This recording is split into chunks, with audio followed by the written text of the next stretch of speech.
Nesse vídeo eu vou te explicar por que o crescimento da economia não importa e por que você não deveria usar como critério investir apenas ou principalmente naqueles países que mais crescem. Se você gosta desse conteúdo, meu nome é Otávio Paranhos e nesse canal eu falo como você monta uma carteira de aposentadoria global, investindo tanto no Brasil quanto no exterior, especialmente em renda variável. Então me segue também no Instagram, eu sempre coloco vários conteúdos interessantes lá, então já dá um like e vamos para o conteúdo. Eu vejo de forma recorrente muitas pessoas querendo investir somente naqueles países que elas consideram que são mais seguros, que mais crescem, que mais cresceram nas últimas décadas, e eu gostaria de trazer para você esse conteúdo mostrando por que não faz sentido você excluir países que eventualmente não crescem muito do seu rol de possibilidades em termos de investimento. Na realidade, pode fazer bastante sentido você investir em qualquer tipo de país, porque não é isso que importa, conforme eu vou mostrar. Primeira coisa, em relação ao curto prazo.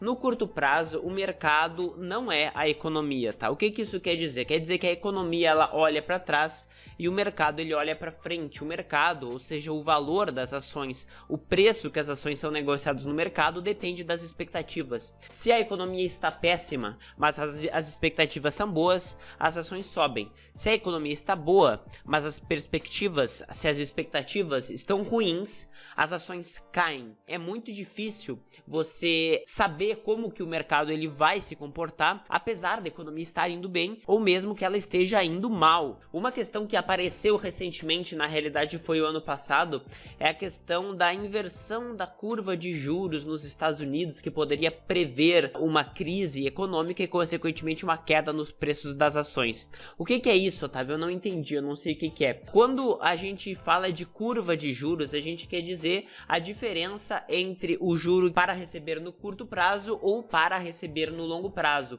Quando ocorre essa inversão de curva de juros, especialmente no mercado americano, a gente quer dizer que é mais rentável você emprestar no curto prazo do que no longo prazo. Economicamente isso não faz sentido, porque existe um risco maior de você emprestar no longo prazo, porque você não sabe como que vai ser a capacidade de pagamento deste emissor, no caso do governo americano, no futuro. E essas inversões de curvas de juros, apesar de aparentemente meio complicadas, elas sempre antecederam períodos de recessão e, portanto, períodos de crise econômica e períodos de alguma dificuldade no mercado de ações.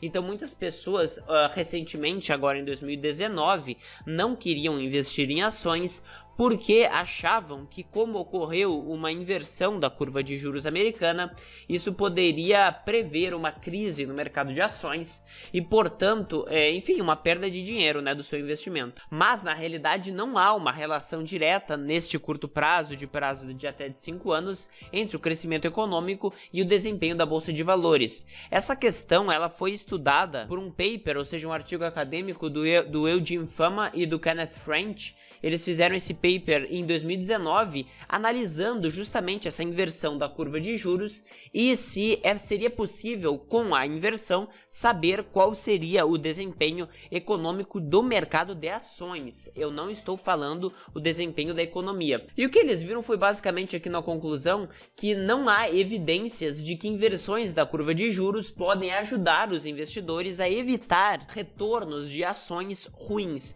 Ou seja, você consegue até prever o futuro econômico do país, mas você não consegue prever o futuro do mercado de ações, porque o futuro do mercado de ações no curto prazo não está correlacionado com o desempenho econômico propriamente dito, mas sim com as expectativas. Isso quer dizer o quê? Isso quer dizer que em prazos de 1 mês até 5 anos não houve correlação, eles não identificaram uma correlação entre a inversão da curva de juros, o desempenho econômico e o retorno das ações. Isso significa que diversas vezes ações performaram bem, apesar de um desempenho econômico ruim, da mesma forma que ações performaram mal, apesar de um desempenho econômico bom, com inversão ou sem inversão da curva de juros. Então você tem que ter muito claro na sua cabeça que esse tipo de prognóstico econômico de curto prazo não ajuda em nada você a saber se vai ter uma pior rentabilidade da sua carteira de ações num prazo de até 5 anos. Agora, no longo prazo, será que no longo prazo o crescimento econômico, ou seja, países que crescem de forma consistente, o seu PIB,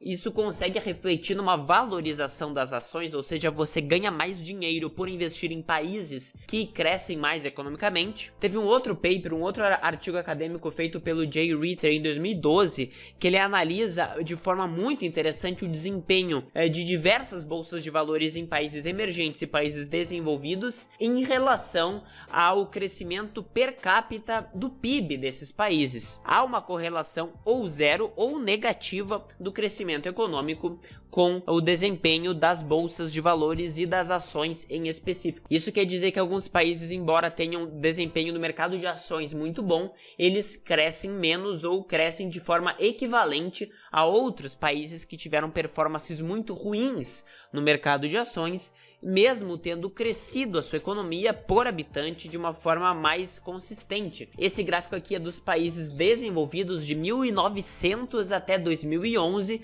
considerando países nos diversos continentes, tanto Estados Unidos quanto, por exemplo, África do Sul, Austrália, Nova Zelândia, Suécia, até Alemanha, França, Bélgica e Itália.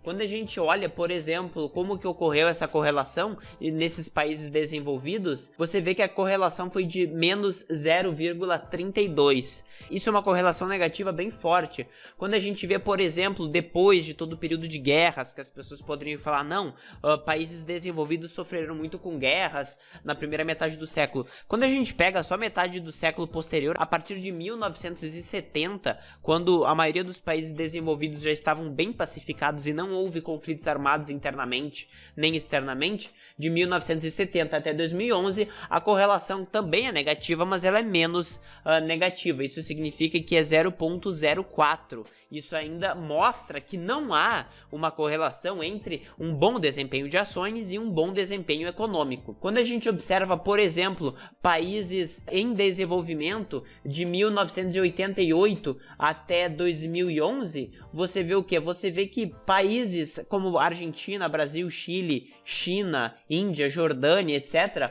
tiveram uma correlação negativa ainda mais forte, tá? Então tiveram uma correlação negativa de 0,41. Por exemplo, em retornos em dólares, para ter uma paridade da moeda, você vê que, por exemplo, a Argentina teve um desempenho bom apesar de tudo e teve um desempenho do seu crescimento econômico de 2,4%. A China, por exemplo, teve um crescimento econômico muito forte, vocês sabem disso, de 9,4% ao ano per capita por pessoa, e apesar disso teve um desempenho em dólares negativo nesse período todo. Você pode observar outros países como, por exemplo, a Turquia, que teve um desempenho equivalente na parte econômica à Argentina, mas teve um desempenho das ações de praticamente metade. Então você vê que não há uma correlação no mercado de ações com o mercado da economia real propriamente dito. Quando a gente observa esse gráfico, ele fica ainda mais flagrante, porque você vê que a Rússia e a China tiveram performances negativas dos seus mercados de ações, apesar de terem crescido bastante. Da mesma forma, o Brasil performou muito bem, apesar de ter performado muito mal na economia. Depois, no paper, ele propõe explicações de por que há essa correlação negativa. A primeira explicação que ele propõe é que maiores expectativas de crescimento econômico geram maiores preços das ações, ou seja, maiores múltiplos, e, consequentemente, isso gera um menor retorno, porque exige que o crescimento ele se mantenha. Se o crescimento ele não se mantém, há uma quebra da expectativa e, portanto, uma quebra ou uma redução do rendimento das ações. Isso acontece com ações individualmente, conforme eu já falei aqui. Ações que, por exemplo, têm o fator valor, que são empresas mais baratas do que a média, tendem a performar melhor. Essa é uma explicação que foi dada pelo autor, mas não muito forte, comparado com outras explicações. A segunda explicação é que, por exemplo, retorno de grandes empresas multinacionais que não têm receita somente dentro de um país, não tem um desempenho correlacionado com aquele país, mas sim com toda a economia de maneira geral. Isso aqui também, esse argumento também é meio fraco, porque ele não explica por que a correlação é negativa. Em tese, se não há uma correlação, ela deveria ser zero, a correlação, e não negativa. A terceira explicação, e essa terceira explicação é a mais forte de todas, é basicamente que o lucro por ação é o que de fato faz o valor de uma ação subir. Então uma ação ela vai valer mais no mercado se ela tiver mais lucros por ação, se aquela empresa para cada ação tiver mais lucros. Você tem que entender uma empresa como um empreendimento, ou seja, como um projeto propriamente dito. Eu vou vender pão, então eu vou investir R$100 e eu vou ter um retorno projetado de R$200. Empresas são projetos, então é essencial que haja um lucro em relação ao investimento que eu fiz. Não interessa se eu estou vendendo muito ou se eu estou vendendo pouco, não interessa se eu cresci, se eu não cresci, o que interessa é se existe lucro. Se eu cresço sem haver lucro, eu não vou aumentar o lucro por ação e, portanto, o valor das ações na bolsa de valores não vai subir. Quando a gente pensa, por exemplo, o que se exige para ter crescimento econômico, ou seja, o crescimento de um país, não é um projeto como uma ação.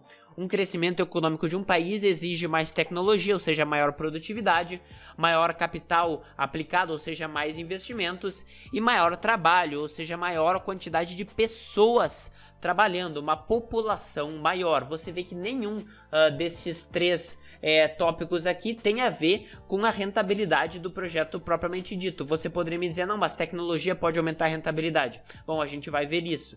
Na realidade, o investimento de capital ele é necessário para o crescimento do país, ou seja, para um país crescer é necessário que se invista dinheiro, mas não necessariamente aumenta a rentabilidade do investidor e aumenta a rentabilidade do projeto se você colocar mais dinheiro. Na realidade, se observou que um dos grandes motivos pelos quais países em desenvolvimento cresceram tanto no período da década de 70, 80 e 90 foi porque havia uma poupança muito grande não aplicada e essa poupança entrou no mercado, permitindo que projetos pudessem ser desenvolvidos para crescer o país. Mas, na realidade, você tem que entender que colocar mais capital, o capital da poupança da população no mercado não aumenta a rentabilidade dos projetos propriamente ditos. Eles somente aumentam o crescimento econômico, mas não aumenta a rentabilidade dos projetos. Na realidade, se você, por exemplo, coloca mais dinheiro no mercado e você cria uma nova empresa, se essa nova empresa aumentou o número de ações disponíveis no mercado, isso não significa que o lucro por ação vai aumentar. Na realidade, se você dobra o número de ações, mas você continua com o mesmo lucro por ação, a rentabilidade de cada ação não vai aumentar e, portanto, o valor das ações não vai aumentar, embora o tamanho daquele mercado tenha dobrado. Isso a gente chama de slippage. Nesse paper aqui feito pelo William Bernstein e pelo Robert Arnott, em 2001, ele é relativamente antigo, mas ele analisa um período longuíssimo, desde 1800, o que ele viu? Ele analisou basicamente como que se comportou a evolução dos lucros das empresas nesse período em relação à quantidade de ações emitidas. E ele viu que por exemplo, o aumento do tamanho da capitalização de mercado, ou seja, a soma de todas as ações, isso aqui nos Estados Unidos, desde o início do século de 1920 até 2001, foi maior, obviamente, do que a evolução dos preços das ações.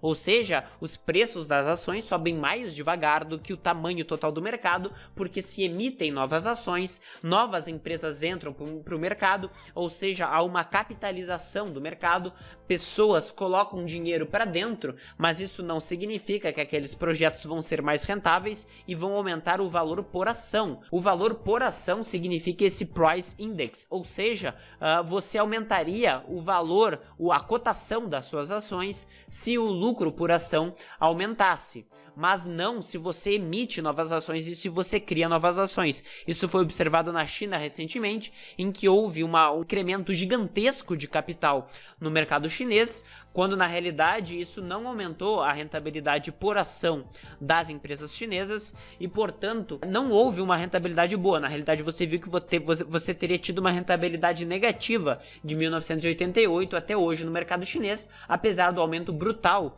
da quantidade de empresas listadas e da capitalização de mercado total na China. Isso é o que a gente chama de slippage, ou seja, a emissão de novas ações diminui a quantidade de lucro por ação que existe no mercado, e isso não faz o valor das ações aumentar. Outro motivo também é que, conforme eu falei, uma ação é uma empresa que é um projeto que depende de um investimento ser rentável para que ele gere lucro. Só isso faz aumentar o valor da ação.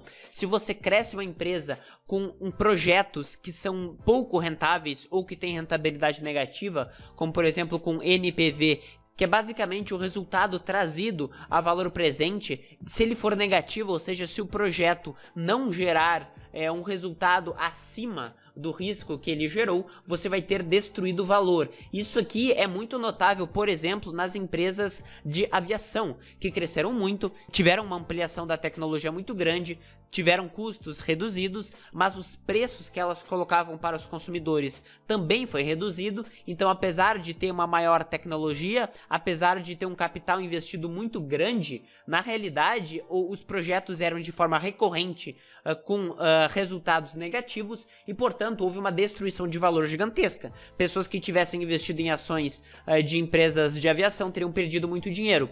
Paralelamente a isso, de forma contrária, do setor, por exemplo, de tabaco, que não tinha rentabilidade negativa, na realidade tinha uma rentabilidade positiva muito forte, não crescendo, porque o mercado de tabaco tende a diminuir, tendeu a diminuir ao longo do tempo, sempre retornou o dinheiro para os seus acionistas de uma forma muito forte, ou seja, sempre pagava muitos dividendos, não reinvestia, não investia em projetos que tinham rentabilidade negativa, só investia o mínimo naqueles projetos que tinham rentabilidade positiva e tiveram uma excelente performance para suas ações. Se a gente vê, por exemplo, a parte de tecnologia, não é porque você tem tecnologia que você vai ter uma boa rentabilidade para o investidor. Na realidade, a tecnologia ela aumenta o resultado, ela aumenta a eficiência. Você conseguir gerar um benefício com menos custo, na realidade, pode beneficiar somente o consumidor e não necessariamente o acionista. Não é porque você consegue ter um processo mais produtivo, um processo mais eficiente,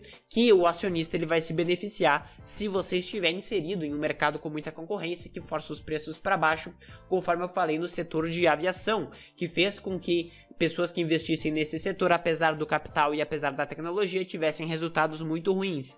Então, assim, a conclusão é que o crescimento econômico não deve ser usado como critério para selecionar as suas ações, porque empresas que estão em mercados em crescimento tendem a investir demasiadamente, tendem a investir muito, apesar de nem sempre investirem em bons projetos, em bons negócios, em negócios rentáveis. O que interessa para o resultado de uma ação é simplesmente aquela empresa investir em projetos rentáveis. Se ela investir em projetos não rentáveis e investir bastante, ela não vai trazer um resultado positivo para o acionista, apesar de ter mais vendas e apesar de ter mais receita, certo? Então, assim, não é porque a China cresce que você deve investir na China, e não é porque a Argentina, por exemplo, não cresce que você não deve investir na Argentina. Você deve investir simplesmente em ações que investem em projetos que têm rentabilidade positiva e, de preferência, baixo investimento. Não é por acaso que rentabilidade e baixa necessidade de capital são dois fatores já verificados que aumentam a sua rentabilidade no longo prazo, como foi verificado pelo próprio Fama & French. Então é esse o conteúdo que eu queria passar para você. Se você gostou, dá um like, se inscreve no canal e ativa as notificações para você não perder nada que eu coloco aqui. Valeu!